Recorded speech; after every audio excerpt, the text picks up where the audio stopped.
Salut à tous, ravi de vous retrouver. Le débriefing F1 est de retour sur motorstv.com et en compagnie de Jean-Luc. Aujourd'hui, salut Jean-Luc. Bah tiens, salut LFB, salut à tous, c'est un vrai bonheur de vous retrouver. Oui. C'est vrai, on a été privés, sevrés nous. Voilà, nous décrétons que l'intersaison en matière de F1 est terminée, voilà. Car les essais ont repris, les essais officiels, hein, ça a lieu en Espagne pendant tout le mois de février. Et Jean-Luc, ça nous a semblé être une très bonne raison pour reprendre nos petites discussions du lundi et donc le débriefing F1 sur Motors TV. Et on s'arrêtera pas jusqu'en novembre. Voilà.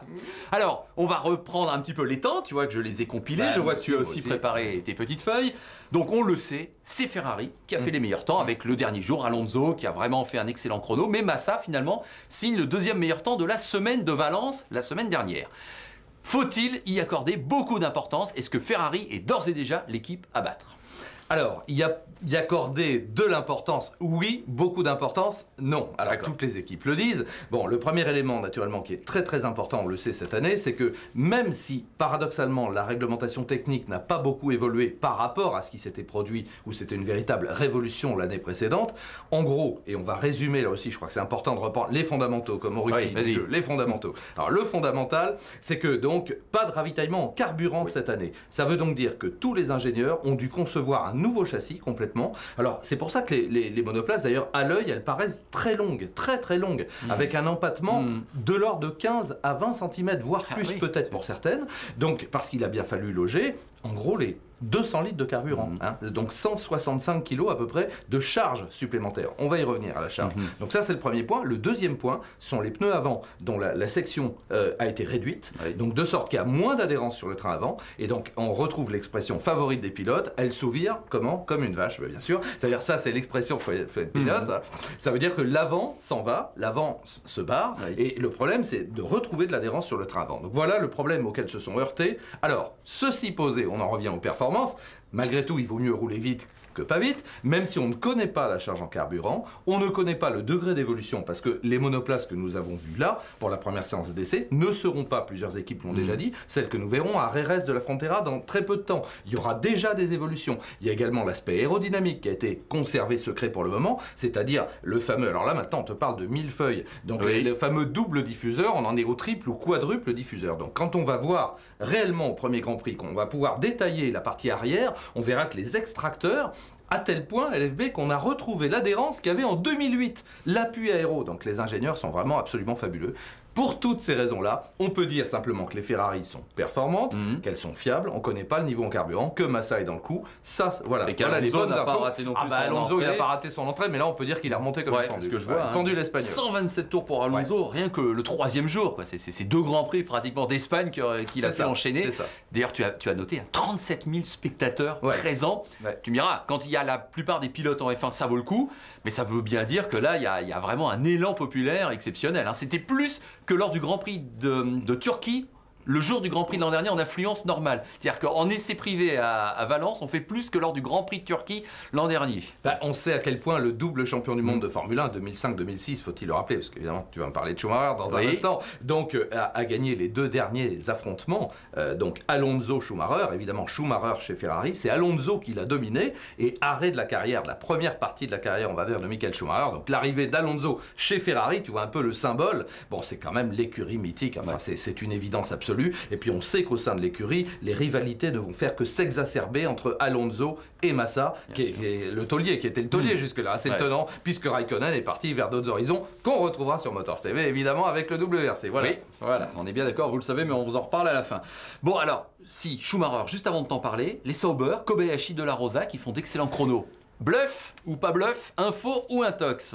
Je pense que dans certaines équipes, on a besoin de se rassurer. On sait que cette équipe Sauber, elle a été sauvée au dernier moment, un petit peu à la manière de Ross Brawn, toute proportion gardée, puisque BMW a décidé de se retirer officiellement de la Formule 1. Donc, Peter Sauber lui-même est revenu aux affaires à 66 ans, alors qu'il vivait une retraite dorée, même si l'équipe avait conservé son nom, et ça c'était sympa. Là, il s'est dit, bon, sinon, tout va disparaître, tous mes gars vont disparaître, tout va éclater, ce que j'ai mis 35 ans à construire, parce que l'équipe Sauber, quand même, hein, c'est une équipe prestigieuse qui a roulé dans différentes catégories, notamment au Mans, avec les Mercedes. Bon, il a sauvé son équipe, Peter Sauber, avec certainement une partie du financement, et j'espère, en tout cas pour lui, de BMW.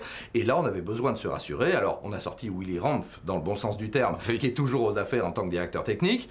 On a Pedro de la Rosa, qui n'est pas de la première fraîcheur, mais qui est un garçon solide, un pilote. C'est pas un mauvais choix. Avec un jeune fougueux comme Kobayashi, on avait besoin de se rassurer. Allez, on va dire qu'on s'est rassuré chez Sauber. Ferrari, parce qu'il ne faut pas oublier que si l'équipe s'appelle Sauber BMW, ce sont des moteurs Ferrari qui motorisent. Donc, on voit que Ferrari, ça marche fort, en tout cas au niveau des moteurs. Voilà. Alors, Schumacher... Bon, première séance d'essai sous cette nouvelle appellation Mercedes Grand Prix. Le retour évidemment du septuple champion du monde. La cohabitation déjà avec Rosberg que tout le monde étudie de très très près. Oui. Bon, alors des chronos qui sont peut-être pas phénoménaux, même si on dira que Schumacher est déjà devant Rosberg. Voilà. Bon, je sais pas. Et Schumacher a semblé un petit peu nuancer le bilan en disant oui, c'est bien. Il n'allait pas dire que ça allait pas bien. Enfin, j'ai le sentiment qu'il n'a pas fait état de triomphalisme. Hein. Je sais pas ce que tu en penses. Je suis d'accord. On retrouve d'abord, il y a trois raisons. La première, lui-même est en train de se jauger, se jauger personnellement. Bon. On voit que tout va bien, hein, vu le nombre de tours qu'il a effectué. Il a 82 tours le troisième jour. Bon, 122 au total. Et ben voilà, donc c'est quand même là aussi 2 fois la durée d'un Grand Prix. Bon, on n'a même pas évoqué la moindre douleur au cou. Bon, ça, on l'oublie complètement. Donc il est dans le coup. Et il s'est entraîné probablement pas comme jamais, mais comme il y avait des années qu'il ne s'était pas entraîné. Il a retrouvé une fraîcheur, une attaque, une envie de courir absolument incroyable. Et tous les feux des projecteurs sont braqués sur lui, puisqu'évidemment, nos éminents confrères sur place et même le public n'avaient Dieu. Pour Alonso, tu viens de le dire, on l'a dit, mais également pour Schumacher, donc c'est le retour absolument incroyable. Et ce qui emplit de joie plein de ces jeunes rivaux qui n'avaient pas eu l'occasion de l'affronter, à commencer par Lewis Hamilton, faut-il le rappeler. Donc ça, c'est absolument génial. Donc, ça y est, on a vraiment les ferments, en tout cas d'un drame, dans le sens théâtral du terme, hein, c'est-à-dire que Michael Schumacher de retour, adoré par les médias, sublimé par Mercedes, qui a enfin son pilote allemand, qui est en train, on voit encore les petites couches de rouge parfois, mais on est en train de le repeindre en gris métal, si tu vois ce que je veux dire, pour que vraiment il soit aux couleurs de la marque. Et Nico Rosberg qui est à côté, qui dit, mais lui il s'attendait pas à un truc comme ça, puisqu'il a été le dernier surpris, c'est le cas de le dire. Jusqu'au bout, il n'y croyait pas. Alors, avantage ou inconvénient, tu vois, je me pose la question tout seul, pour Rosberg, ben moi je dis avantage, parce que le garçon est intelligent, je pense qu'il saura surmonter cette déconvenue, le mot est peut-être un peu fort, mais de se retrouver complètement rejeté de côté. Il va travailler dans la sérénité, il va profiter du développement et du fait que Schumacher va synthétiser tous les médias. Moi, je pense que c'est une belle opportunité pour Nico Rosberg. Je me mouille. Bon, alors est-ce que Button ferait la même chose chez McLaren ? Et c'est là aussi un petit peu en demi-teinte, hein. Button qui signe finalement le 10e chrono de la semaine, Paffett qui avait roulé le premier jour, bon là j'imagine c'était le premier jour, fallait se lancer, bon là la nouvelle McLaren n'a pas, Hamilton fait 5, hein, oui, bon elle n'a pas explosé les chronos, enfin tu penses qu'on peut peut-être faire quand même confiance à McLaren, Mercedes pour être très très bon? Oui. Hein. Alors là, j'y crois à 200%, déjà parce que Mercedes était complètement revenu dans le coup dans la deuxième moitié de la saison 2009. Hein. Ils ont terminé vraiment la saison en force, de manière performante. Ils avaient surmonté les problèmes du diffuseur. Ils n'étaient absolument pas dans le coup. Et du KERS, utilisation du KERS. On rappelle par parenthèse qu'il n'y a plus de KERS du tout. Hein. Là, cette année, on n'aura pas à dire lui il a le KERS, lui il l'a pas, il y en a. Oui, tu as raison de le comme ça. Et d'ailleurs, le KERS sera peut-être rendu obligatoire en 2011 sous une nouvelle forme économique et imposée à tout le monde. Donc ça, c'était la bonne formule pour aller dans le sens de l'économie d'énergie. J'en reviens effectivement à McLaren. Une bonne équipe ne meurt jamais. Donc moi, je pense que McLaren est très très bien armé, a bien perçu le règlement. Et puis on a quand même 2 champions du monde. Et là aussi, cette émulation que je sens... comment je dirais... Bon, moi, je pense qu'Hamilton, je me mouille aussi, hein, je pense qu'Hamilton va être très difficile à battre pour Jenson Button, ou alors ce sera une preuve, sans que Button démérite, hein, attention, hein, c'est un champion du monde, et c'est lui qui est en titre, c'est lui qui est le numéro 1, mais bon, Hamilton est chez lui, on le sait bien, il est adoré de Mercedes, il est obtenu de McLaren et de Mercedes, mais de McLaren, et donc il a obtenu des résultats, il a obtenu un titre, moi je pense qu'il sera très dur à déloger, mais Button peut être un aiguillon par moment, et puis il va avoir à cœur de prouver aussi que c'était pas la voiture qui a fait son titre de champion du monde chez Brown en 2009, donc il va vouloir briller également, ça c'est bien. Bon, alors il y avait aussi Toro Rosso, Alguersuari a fait des bons chronos hein, le dernier jour, c'est vrai que c'était pas mal. Williams avec Barrichello Hülkenberg peut-être un petit peu en dedans, bon. Et puis Renault, alors je vais quand même te poser une question sur Renault, donc c'est confirmé, c'est Petrov, Vitaly Petrov, le pilote russe, qui est le deuxième pilote, aux côtés de Robert Kubica. Donc le premier pilote russe de la F1, qui a peut-être dû un petit peu payer, mais on va dire que ça fait partie du jeu. José Maria Lopez chez USF1, si on le voit débuter la saison, on est bien d'accord. Lui aussi, hein, c'est évident que c'est pratiquement même un pilote d'État. Tu as vu, il a été reçu par la présidente d'Argentine. C'est un pilote officiel étatique, si j'ai envie de dire.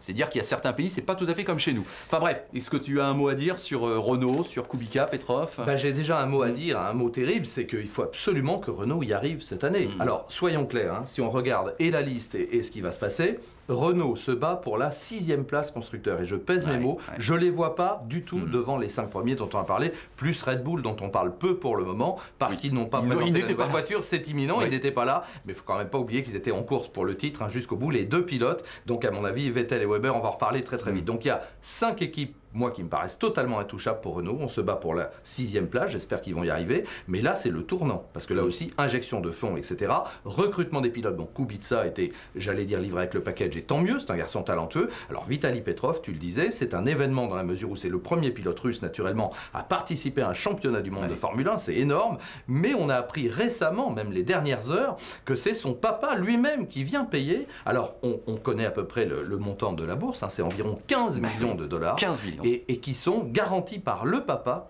Petrov, ça sert quand même d'avoir un papa qui a des sous, et qui doit verser 7,5 millions de dollars avant même le début de la course. Donc il s'est engagé personnellement. Ça veut dire que même pour... C'est pas un pilote d'État, lui, pour le coup. Peut-être que ça, on va y venir, hein, mais ils ont démarché apparemment très largement en Russie, ils n'ont pas trouvé des soutiens. Donc Vitaly Petrov, eh bien, va... Alors le talent, pour moi, il est là aussi, hein, parce que deuxième en GP2, juste derrière Hülkenberg, et encore, il avait eu des casses moteurs, je me souviens, et des casses mécaniques, il est du niveau. Maintenant, à lui de démontrer, là aussi, il n'aura pas, surtout si derrière c'est tendu au plan financier, il n'aura pas beaucoup de cartes à jouer, il va falloir que ça marche assez vite, et il a un bon étalon, c'est cool ça.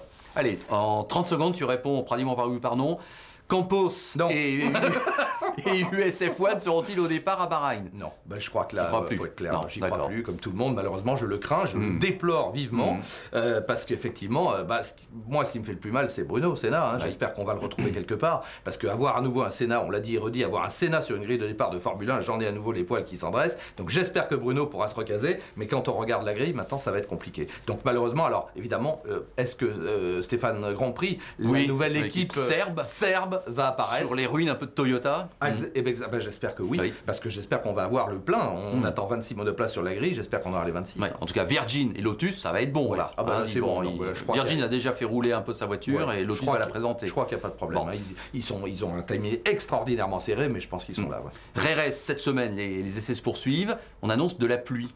C'est pas une bonne nouvelle si c'est le cas, parce que je pense à Red Bull notamment. Non, c'est pas une bonne nouvelle du tout, parce qu'évidemment la pluie, ça brouille les cartes, c'est le cas de le dire, et là on sait que des pilotes ont une perception tellement étonnante de l'adhérence, etc., ou de la non-adhérence, qu'ils ont un avantage et un plus considérable. Alors finalement le paradoxe, c'est qu'on n'est pas trop là pour tester des pilotes, en tout cas du côté des équipes. Si on les a choisis, c'est qu'on pense qu'ils sont bons, mais on est là pour tester des machines, et là, ça donnera, j'espère que ce sera pas 3 jours de pluie, que la pluie apparaisse, pourquoi pas, mais ça va être plutôt considéré comme des jours non productifs, surtout qu'on a des nouvelles solutions techniques, on vient de le dire, à tester pour les équipes, donc on ne pourra pas les tester et pas comparer en tout cas le rendu d'une nouvelle modification d'aéro ou bien de répartition des masses. Alors il y a un autre élément dont je voulais parler, ça aussi c'est une clé, ça va être la hauteur de caisse, parce que la charge en carburant, les fameux 165 kg à plein, ça influe sur la charge. Bon, il y a l'aéro à laquelle on ne touche pas et il y a la charge, et donc certaines équipes seraient en train de développer des systèmes qui permettraient de rétablir la hauteur de caisse, parce que tu me vois venir là aussi. Qu'est-ce qui se passe quand on allège la monoplace en consommant du carburant? Eh bien, la monoplace se relève. Donc, on perd de l'effet aéro et de l'effet de sol. Donc, le but de ces systèmes serait de retrouver de l'effet de sol maximal en conservant la monoplace au même niveau, à plein ou à vide de carburant. Ça, c'est le gros challenge technique. Bon, écoute, je te propose qu'on s'arrête là, parce qu'il y a plein de choses à dire, mais enfin, voilà. On y reviendra. Ça y est, c'est reparti, le débriefing est fait. Alors, moi, j'ai 3 choses à vous dire. C'est reparti, donc on se retrouve lundi prochain. Alors, que ce soit avec toi, avec Patrick Rivet, avec moi-même, bref, il y a toujours quelqu'un pour vous présenter le débriefing. On tient la boutique, voilà, ne soyez pas inquiets. Deuxièmement, vous pouvez reposer vos questions. Là, c'était une émission un petit peu de reprise. Mais vous allez sur le forum Motors TV, à la rubrique Monoplace, et vous nous posez donc vos questions. On y répondra, bien évidemment. Et puis, la troisième chose, c'est que donc, on crée sur Motors TV le débriefing WRC. Ça sera la semaine prochaine à l'occasion du premier rallye de Suède, mais ça sera sur l'antenne de Motors TV. Donc, vous aurez maintenant le débriefing F1 sur le net et le débriefing WRC sur l'antenne de Motors TV, car évidemment le WRC, on va le suivre avec une passion énorme et avec des heures de programme à chaque fois, vous ne raterez rien sur le WRC. Donc Jean-Luc, tous les rendez-vous 6 heures d'antenne par rallye WRC, c'est du jamais vu. Là, carrément, on est un tous peu les soirs, mais voilà. un preview, un best-of, une émission en plateau. Bref, vous en aurez pour votre argent, je pense. Bon, merci Jean-Luc. Mais c'était un plaisir. Et donc, la saison a repris, on est bien content. À la semaine prochaine. Salut à tous.